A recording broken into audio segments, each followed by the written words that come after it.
मुकेश और मैं एक ही कंपनी में काम किया करते थे। एक रोज हमें ट्रेनिंग पर भेज दिया गया। हमारी इससे पहले औपचारिक बातें ही हुआ करती थीं, पर ट्रेनिंग पर हमें एक दूसरे को जानने का मौका मिला। हमें कमरे में एक साथ ही रुकना था। साथ रहकर हम आपस में काफी घुल मिल गए थे। अक्सर रात को मुझ पर से चादर हट जाती तो मुकेश मुझे चादर ओढ़ा दिया करता था। मैंने उससे पूछा, क्यों जागते रहते हो रात भर? मेरी तो आदत है, करवट बदल बदल कर सोने की चादर तो टिकती ही नहीं। मुकेश ने मेरी बात का कोई जवाब नहीं दिया।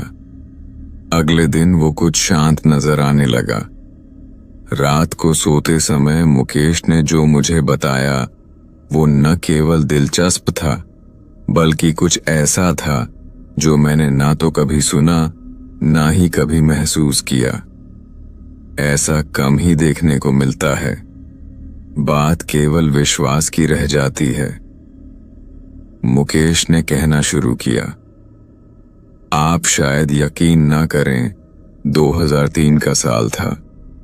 टीवी देखना, लाइब्रेरी जाना, दोस्तों से मिलना जुलना मेरी दिनचर्या बनी हुई थी। ऐसे में एक दिन मैं अपने दोस्त से मिलने उसके घर गया हुआ था। पता चला मेरे छोटे भाई दिनेश की तबीयत खराब है।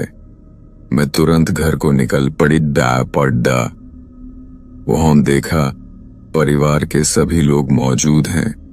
दिनेश जोरों से चीख रहा है, जैसे उसे किसी तरह का दर्द हो रहा हो। उसकी हालत बिल्कुल भी देखने लायक नहीं थी। 3-4 लोग भी मिलकर उसे संभाल नहीं पा रहे थे। पिताजी ने कहा, इसे तुरंत डॉक्टर के पास ले चलते हैं, पर मां ने मुझे चुप रहने का इशारा किया। दिनेश चीखता और बेहोश हो जाता। दिनेश की चीखें अब भयानक होने लगी थीं। कोई उसका सर दबा रहा था, कोई उसकी छाती मल रहा था। नानी ने कहा, इसे पूजा घर में ले चलो। इतना सुनते ही दिनेश जोरों से चीखा। शायद ये बात उसे पसंद नहीं आई। उसे घसीट कर पूजा घर में लाना पड़ा। यहां वो और भी जोरों से चीखने लगा। उसे संभालना मुश्किल हो रहा था तो हमने उसे कुर्सी से बांध दिया।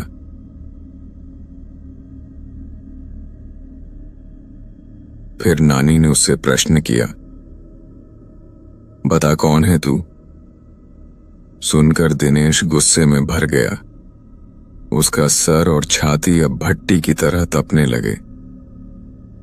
उसे अब संभालना मुश्किल हो रहा था। नानी ने फिर कहा, बता कौन है तू?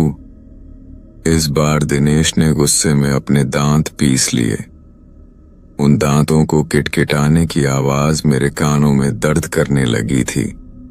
उसके बदन की सारी हड्डियां कड़ी हचक रही थी। अरे!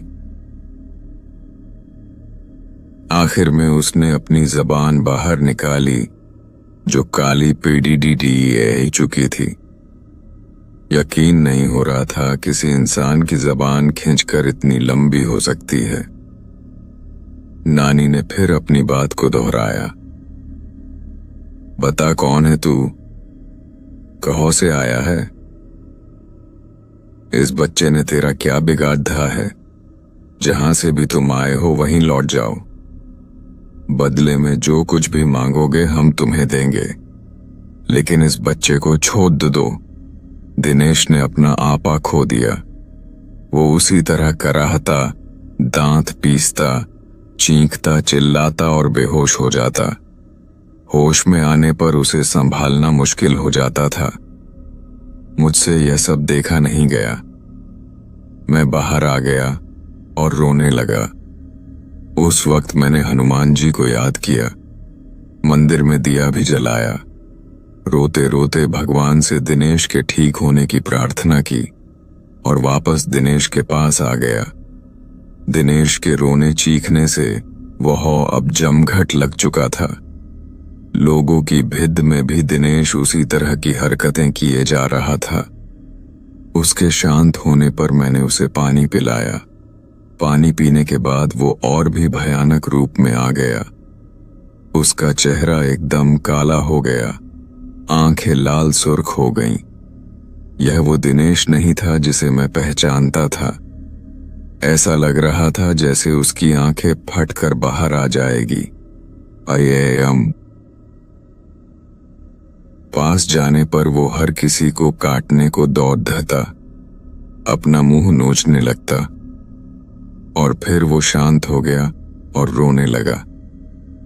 मैंने पूछा, तुम कौन हो? क्यों हमें परेशान कर रहे हो? दिनेश ने मेरी तरफ ऐसे देखा जैसे मेरी जान ले लेगा। दिनेश कुछ देर तक मुझे घूरता रहा। वो दिनेश नहीं था, उसकी जगह किसी और ने ले ली थी। सबको बारी बारी घूरने के बाद उसकी आंखें अपने कोटर में गोल गोल घूमने लगीं। ऐसा नजारा जीवन में पहली बार ही देख रहा था। बल्कि मैं तो कहूंगा, यह सब कुछ जीवन में पहली बार ही देख रहा था।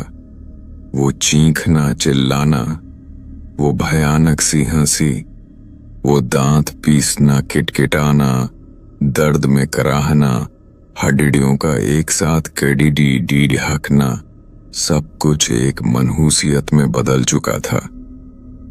फिर दिनेश ने एक लंबी सांस खींची और छोड़ दी। उसकी सांस की दुर्गंध इतनी थी, सब अपना मुंह अर्राक कर घर से बाहर निकल गए और वो पागलों की तरह हंसा। वापस अंदर जाने पर दिनेश फिर सभी को घूरने लगा। हमने वापस उससे पूछा, कौन हो तुम? फिर वो एक औरत की आवाज में बोला, मैं शाहडोल की हूं। मैं हूं तंत्रा, इसने मुझे जगा दिया है। मैं इसे नहीं छोड़ूंगी, इसे अपने साथ लेकर जाऊंगी। और हंसने लगी। हमने कहा, जो तुम मांगोगी हम तुम्हें देंगे, पर इसे छोड़ दो। वो दुष्ट आत्मा अब अपने पूरे रूप में आ गई और बोली, मुझे एक मटकी, 4 नारियल, चुनरी, सिंगार का पूरा सामान लाकर तो मैं चली जाऊंगी, नहीं तो इसे अपने साथ ही लेकर जाऊंगी। जल्दी करो, जल्दी करो, दफा हो जाओ। ये सामान लेकर ही आना, वरना इसे तो मैं चबा जाऊंगी। और हंसने लगी। हम सब के चेहरे पीले पीड़ी दिए गए।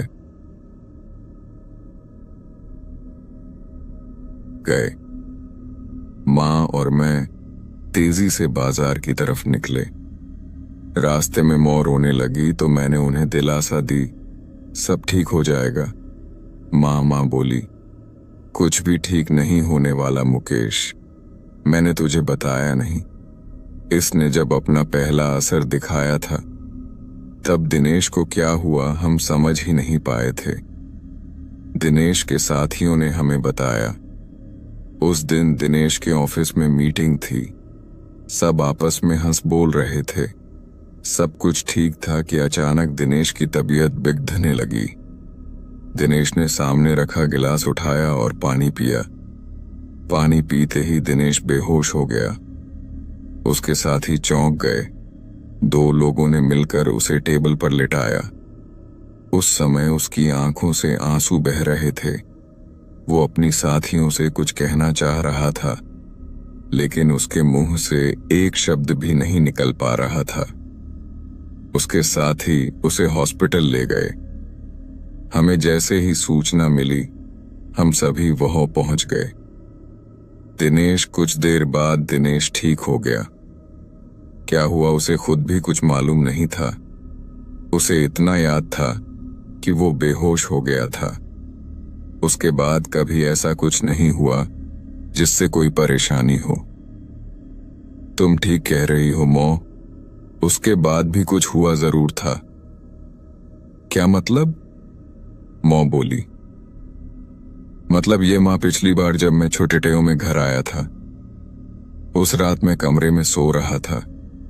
रात के 3 बजे का समय था। कमरे की खिड़की खुली हुई थी और उससे तेज हवा कमरे में आ रही थी। उस हवा के शोर से मेरी आंख खुली। मैंने देखा एक साया मेरे पास खड़ा था। ध्यान से देखने पर भी मैं उसका चेहरा ना देख पाया। उसके चेहरे पर कालिक के अलावा कुछ न था। उसका शरीर धुएं जैसा था। अचानक वो साया बादल की तरह तैरता मेरे पास आने लगा। मैं घबरा गया और अपनी चादर में मैंने अपने आप को समेट लिया। वापस देखा तो वो साया वहां नहीं था।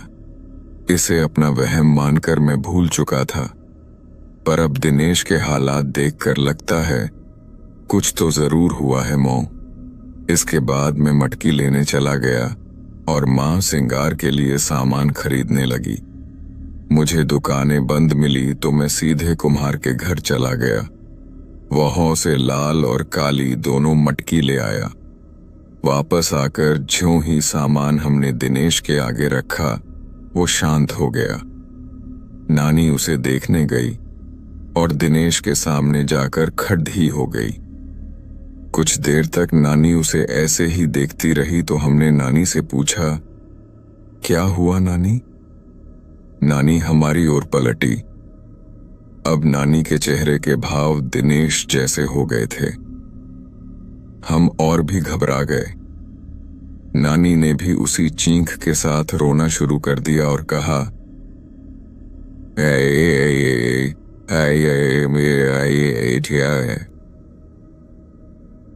कि मैं शहडोल की हूं एन। मेरी हत्या कर दी गई थी। मेरी लाश के बेरहमी से टुकड़े टुकड़े करके दफन कर दिया गया। मुझे इंसाफ चाहिए। मुझे जहो गादा गया वहो ये लद्ध का पेशाब कराया। मैं सोई हुई थी, इसने मेरा अपमान किया और मुझे जगा दिया। पर अब मुझे कुछ नहीं चाहिए। मैं जा रही हेनू, मुझे रास्ता दो। हमने पूछा, तुम इसे दोबारा परेशान नहीं करोगी? वो बोली, नहीं, इसने मेरा अपमान किया जिसकी सजा मैंने दे दी। अब मुझे जाने दो। और नानी बेहोश होकर गिर गई। हमने नानी को संभाला। इतनी देर में दिनेश भी सामान्य हो चुका था। हमने दिनेश को भी कुर्सी से खोल दिया। फिर कुछ दिन और बीते। दिनेश को काम के लिए भोपाल जाना पड़े दहा। दिनेश और ऑफिस के कुछ लोग होटल में रुके।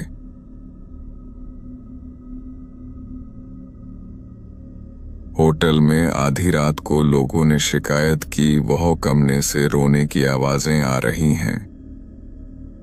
होटल कर्मी ने जाकर देखा तो वो आवाजें दिनेश के कमरे से आ रही थीं। कमरा अंदर से बंद था तो होटल कर्मी ने दूसरी चाबी से कमरे का दरवाजा खोला। सामने दिनेश था, होटल की चादर में पूरा लिपटा हुआ और जमीन से 2 फुट ऊपर हवा में उसका शरीर तैर रहा था। उसके मुंह से अजीब अजीब आवाजें आ रही थीं। इस भयानक नजारे को देखकर उन लोगों के दिल दहल गए। कुछ लोग तो भाग खड़े हुए। बाकी लोगों ने दिनेश को पकड़ी था तो वो चीख पड़ था और चिल्लाने लगा। लोगों ने पुलिस को फोन कर दिया। शांति भंग के आरोप में पुलिस दिनेश को ले गई। उसके साथियों ने उसे छुड़ाया। उसके बाद दिनेश का लगातार यही हाल रहा।